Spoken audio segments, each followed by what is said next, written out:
বুড়ো হওয়ার পর বিয়ে করে কোনো লাভ নাই। আপনি যখন আপনি বিয়ে করছেন তখন আপনার বউ আপনার দিকে তাকায় না, আর আপনিও আপনার বউয়ের দিকে তাকান না।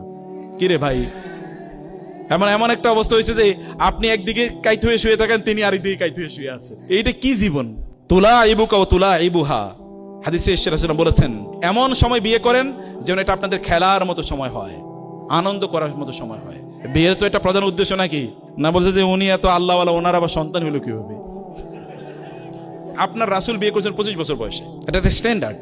আর আপনারা প্রতিষ্ঠিত হইতে হইতে বিয়ে করেন। প্রতিষ্ঠিত মানে কি? আপনি বলবেন আমি একটা ফ্ল্যাটের মালিক হওয়ার জন্য বিয়ে করব। এই ফ্ল্যাটে থাকবে কি? আপনি আর আপনার বউ ছাড়া কেউ থাকতে পারেন, কারণ পোলাপাইন হওয়ার বয়স শেষ। বিয়ের বয়সে তাড়াতাড়ি বিয়ে করেন। আচ্ছা, আর বিয়ের ক্ষেত্রে আপনি আপনার পছন্দের কথা বলতে পারবেন কিনা? আপনিই তো আপনার পছন্দের কথা বলবেন। ছেলেদের কথা বলছি, আপনি পাঠাইছেন আপনার বন্ধুরে পছন্দ করার জন্য, হের পছন্দ হয়ে গেছে, নিজেই বিয়ে করে ফেলাইছে। এক লোক এসে আমারে বললো যে স্যার পাঠাইছিলাম বাপেরে, আমি বিয়ে করব, বাপেরে পাঠাইছিলাম দেখার জন্য, এরপরে বাপেরই ভালো লাগছে, নিজেই বিয়ে করিয়েছে। এখন আপনি করবেন বিয়ে, আপনি পছন্দ করবে আরেকজন। কি রে ভাই, এটা কি? এটা কি জাহিলিয়াতের যুগ নাকি? জাহিলিয়াতের যুগে তো লোকেরা এরকম করতো না। আর বোনদের কথা বলবো, বোনরা কি চয়েস করতে পারেন? ইয়েস, খাদিজাতুল কুবরা রাসূল সাল্লাল্লাহু আলাইহি ওয়াসাল্লামকে চয়েস করেন নাই?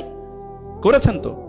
আপনি চয়েস করতে পারবেন, কোনো সমস্যা নাই। কিন্তু চয়েস করা মানে ওই যে তার প্রেমে হাবুডুবু খাওয়া, এগুলো পুরোটাই বাতুলতা। এগুলো শয়তান আমাদের কাছে লুক্রেটিভ করে দাঁড়া করায়।